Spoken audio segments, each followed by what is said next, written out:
अच्छा, वो कौन सा हवा का झोंका था जब बिलावल ने कहा मायरा डॉन डॉन डॉन, वो क्या बात थी? अच्छा, वो ऐसा था कि जैसे ही मैंने इंटरव्यू अपना स्टार्ट किया, स्टार्ट करने के फ़ौरन बाद अभी मैं कैमरा रोल पे नहीं डाला था, अभी क्यों करना था कैमरामैन ने, तो आगे ब्रिज आ गया था। हम लोग लोगों ने काफ़ी सवालात ये भी उठाए कि जीटी रोड पे कहाँ पे जीटी रोड कह रही हूँ मोटरवे पे कहाँ पे ब्रिज आता है, तो वो मोटरवे नहीं था। हम लोग जो है वो जीटी रोड के ज़रिए जो है आगे जा रहे थे और जैसे ही लाला मूसा में पहुँचे, ट्रक पे थे, इंटरव्यू शुरू होने से पहले आगे ब्रिज आ गया था। जैसे ही ब्रिज आया, बिलावल ने कहा डाउन डाउन।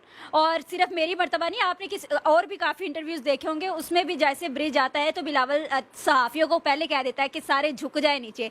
और वहाँ पे ऐसे मौत का ही खेल ऊपर जारी था कि जैसे ही ब्रिज आया है, वाइड्स आई है, फ़ौरन सारे झुक जाते थे कि नीचे हो जाए, नीचे हो जाए, कि लगने का खतरा होता था। तो बस ये वो सीन था जिसकी वजह से ये हवा का झोंका बना दिया गया और प्यार मोहब्बत वाले गाने लगा के पता नहीं क्या कुछ एडिट कर दिया गया, मीम्स बना दी गई। मायरा, ये बताइएगा, बिलावल का और आपकी मुलाकात में बिलावल का मूड बड़ा हैप्पी था, अच्छा था, कौन सी बातें हो रही थी?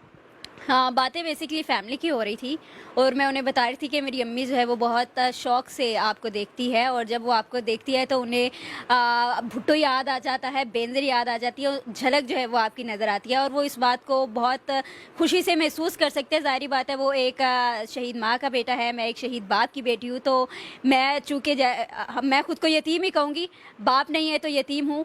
और बिलावल चूँकि अब मेरा लीडर है, वो इस चीज़ को एक बेहतर अंदाज में, अच्छे अंदाज से जो है वो समझ सकते हैं कि एक शहीद का दुख क्या होता है और वो खुश इस वजह से थे कि एक शहीद बाप की बेटी जो है वो मेरा इंटरव्यू कर रही है। अच्छा, ये मुझे बताइएगा कि इतनी कुर्बत वाली मुलाकात के बाद अब बिलावल से ताल्लुक क्या है आपका? बिलावल से ताल्लुक़ मेरे पहले भी भाई थे, अब भी भाई है, जैसे मेरा बड़ा भाई, जैसे मेरे छोटे भाई, छोटे तो मैं नहीं कह सकती, बड़े ही है मेरे से, तो जैसे मेरा सखा भाई है वैसे बिलावल मेरे भाई है। अच्छा, आप गईं और आपकी बड़े लीडर से मुलाकात होगी, वो एक शहीद माँ का बेटा है और भुट्टो का नवासा है और इनके ख़ानदान की बड़ी कुर्बानी है। इतने बड़े लीडर के बाद, मिलने के बाद आपको कैसा महसूस हुआ और जाने से पहले कैसा लग रहा था?